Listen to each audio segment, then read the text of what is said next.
Thanks very much. So I'm from London. Yeah, my job title is way too long, and I'm here to talk a little bit about data and how we use data to improve resilience, climate resilience and other resilience in London. But I have so many thoughts and feelings about some of the conversation that we've already had in terms of things like social cohesion and public and culture spaces and things like that. So hopefully we can get into a bit of that at some point. But yeah, I thought I'd start out by just saying a little bit about the context of where we are in London. For what it's worth, I agree with Peter that there is too much data, but we do think about how we use that. And of course, data can never be really an end in itself. It needs to be a means to an end, but we can talk a little bit about that more. I'll just talk a little bit about where we are in London. So obviously we in London produce about 25% of the country's economy. There are 9 million Londoners who speak more than 300 languages. And all of these things that you see here, we have a major river and a lot of tidal flood risk. And I think these kinds of things, these characteristics of London are potentially things that are putting us at risk, the things that are potentially in danger if we have climate or other types of impacts. But these are also the assets that make our city more resilient if we think about them that way. And when we think about the risks to London, I just wanted to point out that, in terms of climate change, we see flood, heat, and drought as our major risks. These are the things that are becoming more frequent, more severe, more likely. Over here, this diagram here, you see the London Risk Register. This is based on our national risk register that we then put in front of lots of different experts within London, and we come up with an idea of what we need to prepare London for. And it includes things like, disruption of our telecom systems or our power supplies. It includes things like floods and heat waves and droughts. But over here on the left is what we call kind of more of our chronic risks. This is the stuff that is making those risks over on the right-hand side more frequent and severe. And these are the things that my team is mostly concerned about. We're thinking about how do we do kind of the prevention of these things? How do we think about risks in a more upstream way? So to manage these acute risks, these shocks that we might see, it's really about emergency planning. It's about how do we anticipate what potentially could happen? How do we prepare for it and try to come up with the protocols to respond to it? But the risks, the sort of chronic risks that we deal with, these are more about how do we embed resilience across different program and policy areas. These are about how do we understand how we are, through our different strategies and programs and plans, we're actually creating risk and how we can kind of deconflict that, but also how they are delivering resilience, how those kinds of strategies and policies and plans and all those kinds of things are actually delivering resilience, and how do we acknowledge that and understand it. So it's a slightly different way of managing risk, but all in all, it's for resilience purposes. I should just say the London Resilience Unit, which is where I sit, is part of the Greater London Authority. And I think one of the London Resilience Unit has only existed for about 1.5 years now, and it is the first time in London where we've actually brought together those two functions of resilience. That is the kind of emergency planning function that deals with our acute risks, and the kind of prevention, the disaster risk reduction bit that I lead on. So yeah, we are responsible for preparing, responding, and recovering.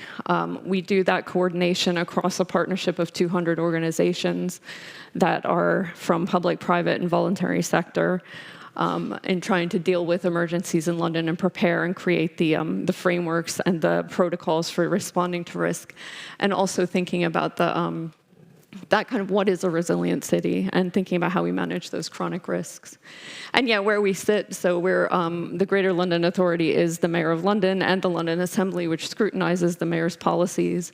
And we also have 33 local authorities in London. And every city is a little bit different, but I think from a strategic authority perspective, compared to a lot of cities like, say, New York or Paris, we don't have, as a strategic authority, an amazing amount of power.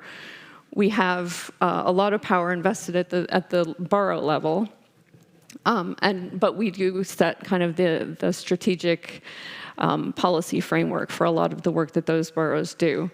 And also, as someone previously mentioned, risk does not stop at the border of a borough or a city. And so there does need to be some work to kind of convene boroughs, convene officers, and get people talking to each other around this risk. So we have that power to do some convening, some persuading, and that's where we sit in relation to all of that. So to talk a little bit about data. London is an incredibly data-rich city, and yeah, I think it's true there's a lot of data out there, and maybe too much of it. We do work with a lot of partners, and I work with other cities in the UK and elsewhere who say, gosh, we really don't have all of that data that we need. But yeah, in London, we've got what's called the London Data Store. You can Google it. It is free and openly accessible. It's a data sharing platform that we can produce. We have great partnerships with lots of different organizations, universities, and research institutes in London that provide information about just about anything you might want to know in terms of London. So you can see these bits here. And if you think about the fact that we have information about the economy, about housing and communities and so forth, it's just about how we use that information to build resilience, because these are not sort of specific, these are not necessarily like dashboards that say, well, how is our city? These are things that we need to think about in terms of, well, how did they actually work toward building resilience? So I wanted to give a couple of examples about some of our priorities in London and how we're using data to think about those and to meet those and to help deliver those. First of all is our surface water flood risk. So we're susceptible to 5 different kinds of flood risk in London. Surface water flooding, meaning like flooding from extreme convective rainfall, is one of them. It's the major one for us. And these 3 maps here, the left one shows sort of today's flood risk. It's a hydrological map that just shows areas of the city that are potentially, at lower elevation or where water may potentially pool during rainfall. The second map is that same information, but with a climate change overlay to think about how that might change into the future. And the third map is really about approaches to dealing with the problem. So in areas where we're taking a catchment approach, just looking at where water potentially collects and thinking about that in a geographical way, what solutions might be better. So in some areas, that's about potentially capturing the water, and in some places that might be defending against it and providing some sort of infrastructure solutions. Recognizing that water doesn't always travel in predictable ways. But this is the kind of thing that helps us to inform our surface water strategy and work out where we should be putting in interventions like green infrastructure and things like that. We also have a London building stock model. So heat is a major issue for us, and I'll talk about that in a second. But this is effectively, we worked with University College London to produce this building stock model, which shows every building in London, commercial and residential property, and it gives us information about energy performance, heating systems, the building fabric, and so forth. And the whole purpose of this originally was to think about carbon reduction and to think about how we could improve energy efficiency and improve energy use in the city and make buildings that are more user-friendly. So we were thinking about, how do we help businesses to target energy efficiency programs? How do we support action on fuel poverty, which is one of our big priorities? But we're also looking at this now in terms of heat risk. We can understand how those buildings are oriented. We can understand, we can overlay that on things like, well, where is social housing potentially? Where are there care homes potentially that fit into this model? And we can start to understand where more of the vulnerability is. Where do we need to prioritize our interventions? Not just around energy efficiency, but also thinking about how we manage heat, which is becoming an increasingly difficult issue for us in London. We also have a green infrastructure framework, and so this is recognizing that green infrastructure, or nature-based solutions, as we're calling it a lot of the time, is probably a preferred method of trying to deal with some of the risks that we see from climate change. It can provide cooling, it can provide shading, and so forth. And effectively what this map does is understand that there are a whole bunch of different potential use cases for green infrastructure, whether that's improved access to green space or to blue space or to providing people with better access to amenities. This map considers about 10 different kinds of objectives, and then sets out where in London there might be the best use case for green infrastructure and the type of green infrastructure, whether that's a rain garden or whether it's tree planting or what have you. It's about using green infrastructure in the best way to address the problems that you're actually trying to address in your area. We also have a lot of data around infrastructure and trying to map infrastructure. And the reason this is an issue for us is because there are constantly building works going on. We have aging infrastructure in London. We have a lot of street works going on. We have a lot of development happening. And our infrastructure coordination hub was really built so that we could try to coordinate that a bit better, try to understand where people are trying to incorporate infrastructure, where we're trying to do maintenance of infrastructure. And this helps us, and we've got a whole toolbox of information that helps us to understand how we're delivering infrastructure, where we're trying to maintain it, and try to coordinate that a little bit better. So, for example, we don't have so much disruption in terms of streetworks and things like that. This is data that's been provided by partners under agreements so that we can keep whatever data needs private.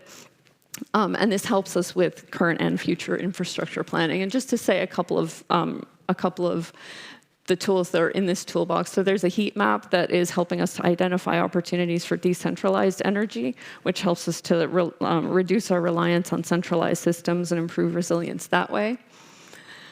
And there's also an infrastructure mapping application, Explorer tool, which helps us to look at future works and planned growth and so forth. We've been using this in resilience, kind of thinking about the resilience of places and minimizing disruption, but also thinking about when you're going to, effectively saying, if different infrastructure providers are going to be digging up the roads, well, maybe you just dig up the road once and get everybody in there rather than, digging it up many, many times. But what we've also been using this for is to, once we've dug up the road, potentially reinstate that road with green infrastructure or some sort of a better solution that's more porous to try to help prevent surface water flooding, for example. Finally, I just wanted to mention our climate risk maps. And this is where we try to recognize that risk is not just about the stuff that falls from the sky. If we're talking about climate risk, it's not just about the rainfall or the temperature outside or what have you. This is also about understanding who's particularly vulnerable. And so this map sets out climate exposure, which we've identified as heat risk and surface water flood risk. But it also maps that over indicators of social vulnerability. So that's deprivation, that's age, that is lack of proficiency in English, for example. And this helps to, helps us to think more geographically about where there are particular areas of at risk in London. And of course, we find that climate exposure overlaps with areas of vulnerability.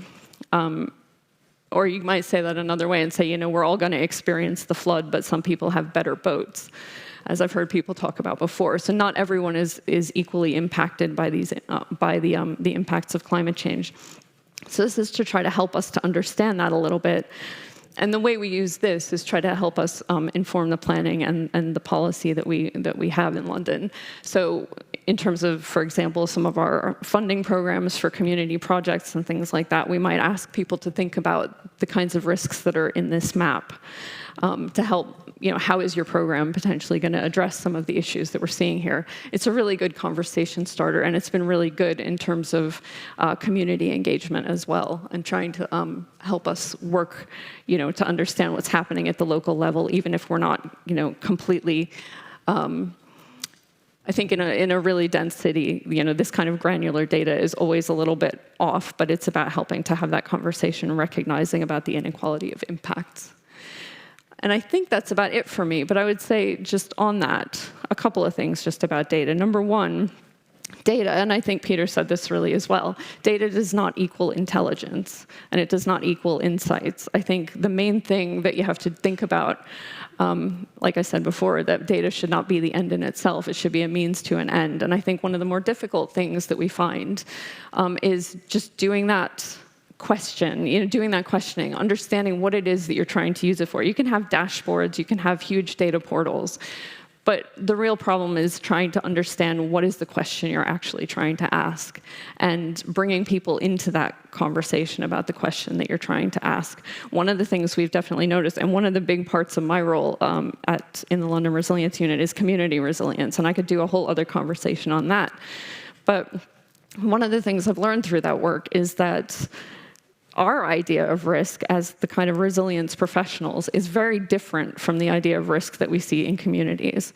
We're talking about floods, and we're talking about heat waves and potential terrorist attacks. When we ask our communities, what do you see as the biggest risks? They're thinking about things like cohesion. They're thinking about fear of potential crime. They're thinking about the fact that they can't necessarily afford to pay their food bills or their energy bills. So that's a huge lesson for us in terms of understanding not just what data we need, but also what questions are we trying to ask, and what are the assumptions that we are making that inform that kind of decision making. So thanks, that's where I would leave it, and very happy to take questions. Thank you, Kristen. We actually have only, a few minutes, but there's one question here. What about data quality? Are you satisfied with the quality? And also there was another question, I think that was originally for Peter, but it also applies to here. What about AI? How much do you already use it, and can you use it? And a few minutes. So the quality of data.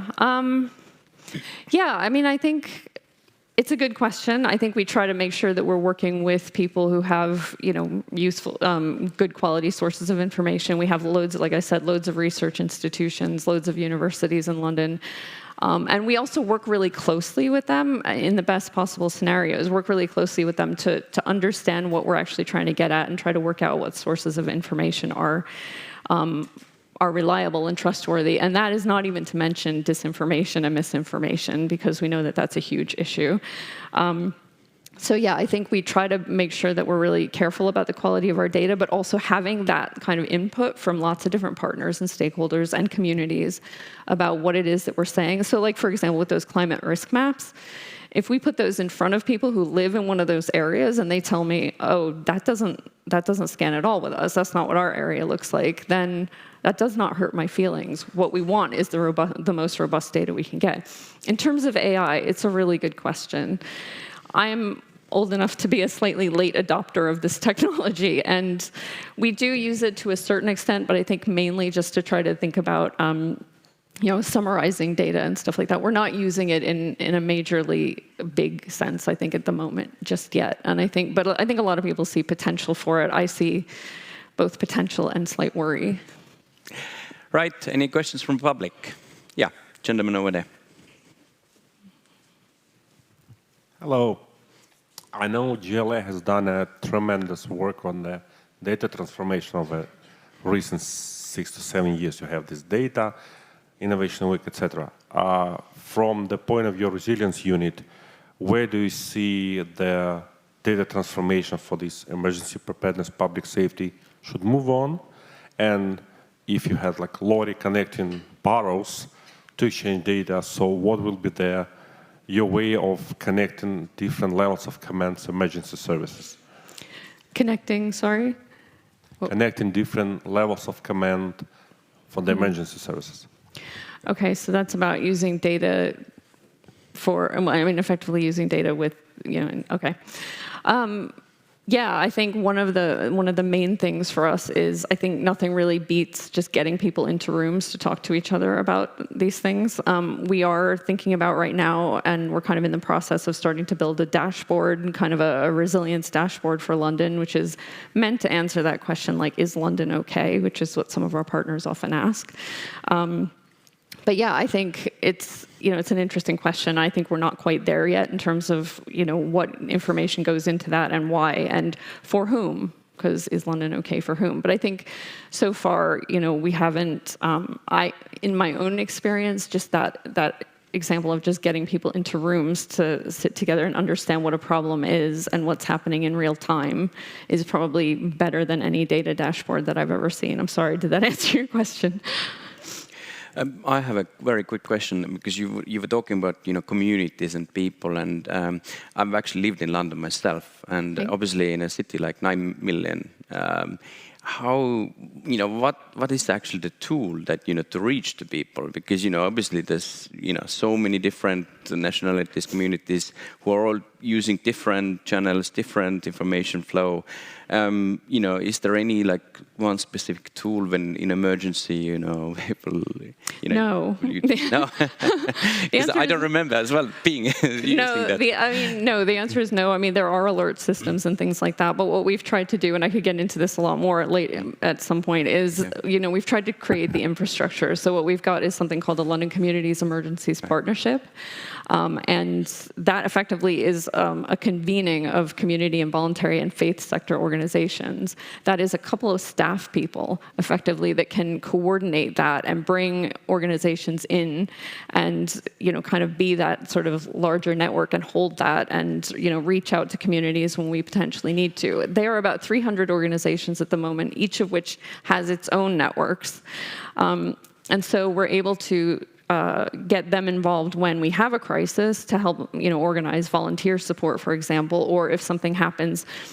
For example, recently we've been reaching out to Iranian communities in London just because they'll potentially be affected and to see how people are doing. So if people organizations aren't members of that partnership already, we have the capacity to bring partners in and be able to reach people that we wouldn't necessarily be able to reach, to try to provide support, but also to get intelligence about, what can we do to help, what is the real issue happening on the ground. And then in slower time, they can provide training, they can provide, around climate risk and other types of risks. We provide training for faith leaders, for example. So there are all these different things that we can do to help try to build the capacity of people and through voluntary and community sector organizations. So we don't have a tool, we have a network, and that is about trying to then, deploy that network when we can to deal with resilience issues as they come up. Thank you, Kristen Guida. Thank you. Thank you.